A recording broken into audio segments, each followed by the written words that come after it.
Don't forget to like and subscribe to stay up to date and help the channel grow. We really appreciate you spending some time with us today. And now, on with the show.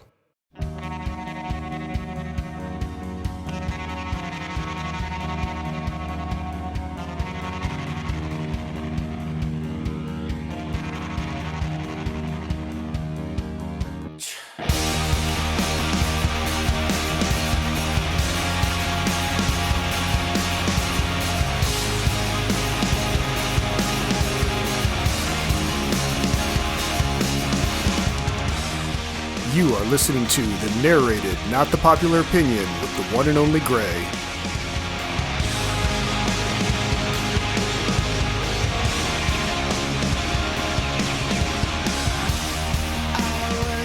Greetings, opinion nerds. It is I, the one they call Gray, and today we're in the gray area to track down and retire a story as we ask, what was that all about, with director Denis Villenueve's Blade Runner 2049 coming up right now. Analyzing story can be lonely, but it's worth the sacrifice, opinion nerds. Previously, we took a look at the 2007 Final Cut version of Ridley Scott's cult classic Blade Runner. Starring Harrison Ford, Sean Young, and Rutger Hauer, the movie is a neo-noir science fiction gem we analyze as being about a group of characters looking for more life. It's a complex and mature piece of storytelling made at a time when complex and mature science fiction was only found in novels. This is a movie I have great affection for, both as an intellectual challenge and as a film experience. So to say I was both looking forward to and dreading its sequel isn't just a way of getting the audience on my side for the purpose of this piece. I was solidly of two minds about the prospective film. I had only previously experienced one piece of work from director Denis Villenueve in 2016's Arrival. While it was a piece of work I really enjoyed, I wasn't able to connect his approach to that film with what I thought a potential Blade Runner sequel might look like. I honestly wasn't even sure if this was a movie I felt should be made. Blade Runner is a very specific piece of work, and one of the best things about it, at least since the release of the so-called director's cut in 1992, is the ambiguous nature of its ending. We don't know what the fate of our two leads will be, and that's one of the great joys of the movie. The idea of following up on Deckard and Rachel had been previously approached in novel form, but wasn't particularly well received, and the prospect of picking up that story on film 35 years later seemed iffy at best. Was there anything left to say with those characters that hasn't been explored in other movies in the time since the original film's release? Was this movie actually going to add anything meaningful to that world, or was it simply going to try and replicate the experience of the original? What ultimately ended up being Blade Runner 2049 is heavily reliant on the events of the first film, but ends up walking a very different path in terms of story and metaphor. By doing so, the movie remains thematically consistent with the original film while expanding on the very nature of the challenges of that near-alt future world. Officer KD6-3.7, played by Ryan Gosling, is a replicant and a Blade Runner, a genetically engineered human machine tasked with hunting down and killing or retiring other replicants who have disobeyed their programming and gone on the run. During the course of a routine job, K stumbles on a mystery that will challenge not only how he sees himself, but potentially the very nature of how replicants are seen by the world. If a replicant can give birth, what does that mean for the replicants and for humanity? If they're born, should they be free, or are they just slave labor to fulfill the genius ambition of Jared Leto's Neander Wallace to conquer the stars? And how do the long-disappeared Deckard, played by returning Harrison Ford, and K himself factor into that equation? So this is the part where I remind you that what you're about to be exposed to is the result of my process and my process alone. I'm not here to tell you that I'm right and you're wrong in regards to whatever analysis you might have. If your analysis of the film leads to a different result, or you just have an approach you find more entertaining, this is not a refutation or an invitation to an argument. If you think I've gotten something wildly off base, let me know and I will be happy to reevaluate my approach. But as always, I reserve the right to be wrong. This particular evaluation was difficult because most of the characters don't appear to want anything from the outset. No one is seeking anything at the beginning of the film, at least not overtly, and no immediate emotional challenges arise. The discovery of Rachel's remains at the farm of Dave Bautista's sapper Morton and the subsequent revelation of the existence of the child she bore is all a fluke, only an act of plotting thus far. As the evidence begins to mount that Kay might be the child in question, he is understandably invested in getting all the answers. The question I had is not what this does for the plot, but what does it mean for the character emotionally? There are a lot of words that get used in the film that relate to Kay and his emotional state, and they bring with them a lot of angles to approach the character from. Does he want to be special, to be real, to be human? Does he want to be loved, desired, wanted? To follow where the character goes on his journey, you have to understand how that journey begins. To that effect, I kept returning to the contrast built between two key scenes early in the film, the LAPD baseline test and the first time we see him at home with Joy, played by Ana de Armas. Before Kay has even completed his initial assignment, we see how he's treated by both the replicants he hunts, as he's a replicant that kills his own kind, and by his human boss, who treats his injury with callous regard. When Kay returns from his assignment at Morton's farm, he's met with racism and disdain at LAPD headquarters, and a baseline test that reinforces both his artificiality and his unremarkable nature. He's met with even more anti-replicant racism at the footstep of his own home. However, when he enters his apartment, there is an immediate contrast. In the world outside, he's treated like an intruder and made to understand that he is not one of them, that he is a part. At home, he's welcome and wanted. Joy, his holographic companion, asks him about his day, and the importance of this is echoed later in the film when Sylvia Hoek's Love comments that being asked personal questions makes one feel desired, a synonym for wanted. But the activities he engages in with Joy are tame considering the holographic companion product's selling point, everything you want to see and everything you want to hear. He doesn't use her to fulfill any salacious desires or engage in the kinds of fantasies many people might use something like this for. He just wants someone to come home to. Let's take a look at the baseline test Kay takes when he returns from an assignment. The test is to determine if he's operating within specified psychological parameters, an emotional calibration, if you will.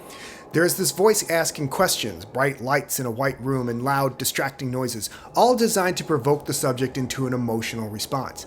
More importantly for our purposes are the specific words of the test, as they provide important clues to understanding Kay's story and thus the story of the film itself. First, let's examine what I believe is the most important part of the first test that Kay passes. Cells. Cells. Have you ever been in an institution? Cells. Cells. Do they keep you in a cell? Cells. Cells. When you're not performing your duties, do they keep you in a little box? Cells. Cells. Interlinked. Interlinked. What's it like to hold the hand of someone you love? Interlinked. Interlinked. Do they teach you how to feel finger to finger? Interlinked. Interlinked. Do you long for having your heart interlinked? Interlinked. Interlinked. Do you dream about being interlinked? Interlinked. What's it like to hold your child in your arms? Interlinked. Interlinked. Do you feel that there's a part of you that's missing? Interlinked. Interlinked. Within cells, interlinked. Within cells interlinked. Why don't you say that 3 times? Within cells, interlinked. Within cells interlinked. Within cells interlinked. Within cells interlinked. We're done. Constant K. You can pick up your bonus. While the introduction to the test is played over footage of Kay entering LAPD HQ, we hear this portion of the test with footage of Kay in the testing chamber itself, marking its importance and telling us we had better be paying attention. Consider the questions. They're not random. Movie storytelling does not do random, so there is a communicative purpose behind these words. Now, consider the text of the test he later fails. Cells. Interlinked. Interlinked. What's it like to hold the hand of someone you love? Interlinked. Interlinked. Within cells, interlinked. Within cells interlinked. Dreadfully. Dreadfully. What's it like to be filled with dread? Dreadfully. Dreadfully. Do you like being separated from other people? Distinct. Distinct. Dreadfully distinct. Dreadfully distinct. Dark. Dark. Within cells, interlinked. Within cells interlinked. Within one stem. Within one stem. And dreadfully distinct. And dreadfully distinct. Against the dark. Against the A dark. tall white fountain played. A tall white fountain played. You're not even close to baseline. These words and phrases are used because of how they specifically address the character's emotional challenge in the film. The questions and their referencing of cells all refer to either being isolated or separate, or about a desire for a connection, to be interlinked. The test he fails comes after finding that the memories of the wooden horse he carries were lived memories, while the test he passes is before he comes home with his anniversary gift for Joy. They both offer a glimpse into how he's emotionally driven in the film, but they also provide an insight into the question of joy. Why does Kay have need of joy? Being filled with dread at being distinct and separated from others? A desire to be interlinked? Why does he need a holographic companion? Why would anyone? They need it so they won't feel alone. That's where Kay is when we meet him in the beginning of the film. Kay is isolated, he's lonely, and he's looking for someone to connect with. I believe his story and the story of the film is of a person searching for a connection. This particular clue to the story is illustrated as the film begins the run towards its climax. Deckard has been taken, Kay's joy destroyed, and he has just learned he's most definitely not the child of Rachel. The replicant freedom fighter Freyza has charged him with the task of killing Deckard to prevent Wallace from learning who assisted him in hiding the child. As Kay is wandering the streets contemplating his choices, he's greeted by the giant Joy advertisement who delivers what has to be the product's stock sales pitch. Hello, handsome. What a day, eh? You look lonely. I can fix that. You look like a good show. This is the purpose of Joy as a product, and I believe puts the point on what drives Kay emotionally through the plot. A character's story never starts at the beginning of the film. There's always something that came before that adds context to their choices. I believe that the very choice Kay makes before the film begins to purchase this joy informs us of what it is he's looking for and helps us to understand why he pursues the issue before him in the manner he does. Then there's the matter of the memory of the child in the wooden horse. Little Kay fighting for what's his, as Robin Wright's Lieutenant Joshi incorrectly analyzes, pointing to why Kay does not take her up on her lazy sexual advances. She doesn't understand how he feels. Dr. Anna Stelline, played by Carla Jury, whose actual memory this turns out to be, informs us that if you have authentic memories, then you have real human responses. Those responses are what pushes Kay to take Joy and run, to look for the origin of the wooden horse that leads to Deckard and to confirm what he has come to believe. This toy was important, and where it came from is a connection to who he is. Once he finally has the chance to no longer be alone, to find this deeper connection, he's unwilling to let it go. Joy pushes him to pursue the truth because she's designed to give him what she believes he wants, and what he wants is to feel connected to someone. This is also why Joy recruits Mackenzie Davis's Mariette, a possible play on the word marionette, which is a kind of puppet, to be her body for a night after Kay learns the truth. These acts are not just guesses on Joy's part. As she tells us, Kay has told her the story of the wooden horse multiple times. It is the single most important memory he has, gauging by its prominence in the storytelling, informing his desire because of the importance of the connection implied by that simple toy. One of the major roadblocks I experienced was in reconciling the different approaches to the story with the choice Kay makes at the end of the film to spare Deckard and bring him to his daughter at the cost of his own life. The go-to move was to relate the choice to Freyza's line, "Dying for the right cause is the most human thing we can do." Kay hears this refrain in his mind, along with Sapper Morton's comment that he's never seen a miracle. Obviously, we are meant to assume that the person to die for a cause would be Deckard, but Kay makes the choice to take that burden on himself. The question, of course, is why? And how does this relate to his story? I'm sure my analysis here isn't perfect, but I fully believe the reason is the wooden horse, or rather what the horse represents. The connection, a gift from father to daughter, a symbol of love. We know through the film's storytelling that the memory of the orphanage, the horse, and the furnace is real. Anna was there. That horse was so important to her she was willing to take a beating to keep it from others. That memory was so important to Kay that he was willing to face his own death to find the truth. It led him to Deckard and, for the brief period of time he believed that he was the child, to a feeling of being connected. Recall Kay's toast in Deckard's penthouse. To strangers, a response to Deckard's statement, sometimes to love someone you gotta be a stranger. Kay felt that love through the connection he believed existed because of the reality of the horse memory. This is again brought to bear outside of Stelline Laboratories when Kay hands the toy over to Deckard and tells him all the best memories are hers, referring to Anna. The best memories being of the horse, the thing that was so prized because of where and who it came from. Kay brings Deckard to Anna not for his own sake, but for hers, because he knows full well how she feels being isolated and alone, and how important the connection she felt through the wooden horse is. The connection, that love, that's the miracle that Kay had seen, and the cause he was willing to die for. Kay's story is tragic with his death alone in the snow, but also beautiful.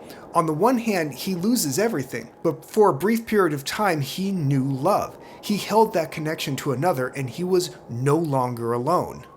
In examining the characters, what I find interesting to contemplate is the idea that Anna is the movie's true protagonist. While Kay is running down the mystery and eventually gets pulled under a more emotional tide in the plot, when the film begins, he isn't after anything. Deckard isn't looking for anything, and even Neander Wallace, who wants the secret of Rachel's child so he can begin to breed replicants instead of make them, isn't actively searching for the answers at the time the movie opens. If you're looking for a character that fits a certain definition of a protagonist, or a character who wants something so much it puts a plot into motion, that character would likely be Anna Stelline.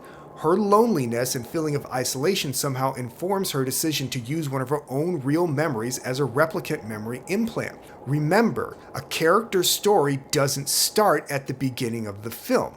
There's always something that came before it. This memory of the equine plaything and the connection it represents creates an unconscious feeling of isolation in Kay, who purchases a joy to combat it, who pushes Kay to pursue the mystery of his memory, and so on and so forth. If not for the memory placed within Kay, the date that he finds carved into the dead tree at Sapper Morton's farm would have been meaningless. Love would have stolen old replicant bones that would have been useless to Wallace, and Deckard would have remained alone, hidden in the desert. It can be seen as an unconscious desire manifesting in inexplicable choices.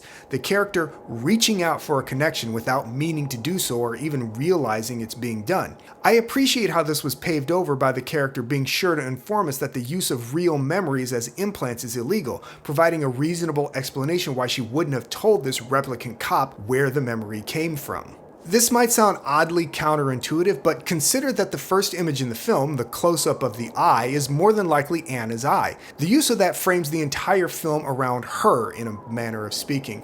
I hesitate to refer to the character solely as a plot device, but it definitely walks the razor's edge of being such.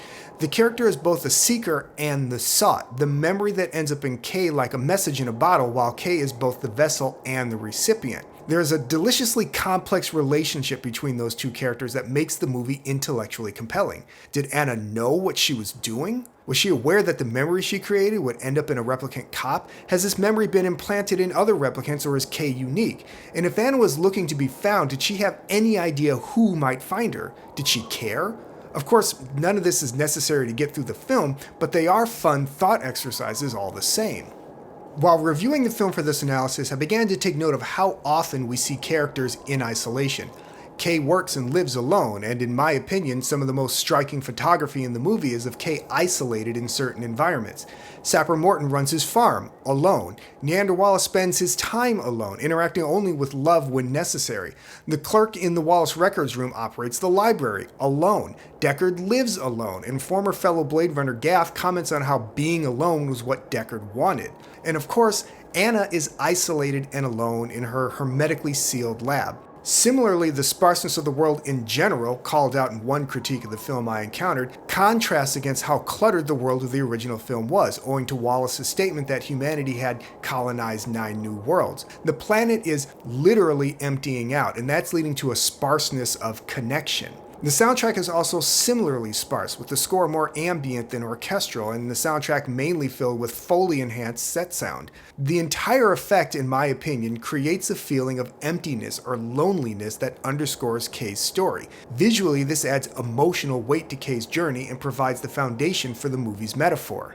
It would be simple when looking for a metaphor in the film to lean in on the line that sounds the most impressive. Dying for the right cause is the most human thing we can do. It sounds very important, and it seems to matter very much in the end, but this statement doesn't find context anywhere else in the film, despite the film's conclusion, that being Kay's death and Deckard meeting his daughter. A statement to keep in mind is that the ending is the conceit, either in the choices the characters make to overcome their challenges or in some statement or impression we're left with that makes us review the preceding events differently. What you leave your audience with at the end is what the movie was about. If we combine this final image of Deckard and Anna together with Kay's story and the overall feeling of loneliness and isolation the movie creates, I believe we can reasonably say that the movie's metaphor is about loneliness and the importance of these connections. Kay wants a connection to overcome the loneliness brought on by the horse memory passed to him by Anna. This memory is about the importance of connection as we analyze the wooden horse to represent. Joy is aware of this desire in Kay, and in that we have a voice continually pushing Kay to seek out those connections. The replicants are looking to find a connection with each other and become a people of their own. This idea of connection is why Wallace tempts Deckard with a replacement Rachel, playing off the almost preternatural connection they had contrasted against who we are told is a Deckard that prefers isolation from others. And finally, we're left with the image of Deckard before his daughter, the look on his face one of joy at seeing the child he thought he'd never know. Whether or not Anna knows who he is or why he's there is irrelevant at this moment. All that matters is that connection. Even Kay's lonely death after having such a brief taste of what he desired, in my eyes, supports the idea of a movie about loneliness, isolation, and the need for connection. I have some mixed feelings about Blade Runner 2049. I don't think it's quite on par with the original, but there are reasons for that which go beyond how well the film is made. It's an oddly celebratory feeling. After finally latching onto the sparse, lonely nature of the film, I've honestly been able to get more out of it than I have the previous 2 or 3 times I've seen it. That's one of the reasons I love doing this series. Working in this space forces me to confront my notions and biases and makes me question the things I think I know, as long as I'm willing to be honest with myself. As it was with my previous Blade Runner piece, I came into this analysis so sure of what I was going to say, and still my thoughts took root in much richer soil. The process of writing, questioning, and reevaluating has been illuminating, and it was a stark reminder never to believe I filled all the slots in my toolkit. There are a number of themes and questions presented within the film that can be examined and analyzed. They're all interesting, but not entirely necessary for tracking down the story. And this is likely what tripped me up so much. Even a solid suburban shut-in like myself can become so enamored with the image of a single tree that the beauty of the forest is missed. If this analysis is in any way correct, then any potential sequel to this film would have needed to take a very different approach to the story it was going to tell. There were clear columns of possible storytelling being erected with Niander Wallace's hunger for the stars and the replicants' yearning to be free. How Anna and maybe even Deckard would have fit into that plan will likely never be known. Blade Runner 2049 might be a movie about loneliness and isolation, but also one about love and its ability to connect us over distance and decades, and even death. It's a path through this film I can see as clear as day, but if I'm the only one who does, I'll be more than happy to walk it alone.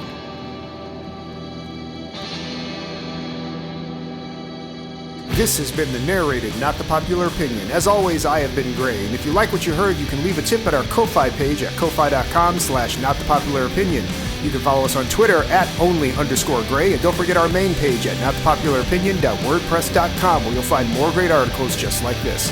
Thanks again for listening, and remember, if you're as good to others as you are to yourself, we might just make it through this mess. See ya.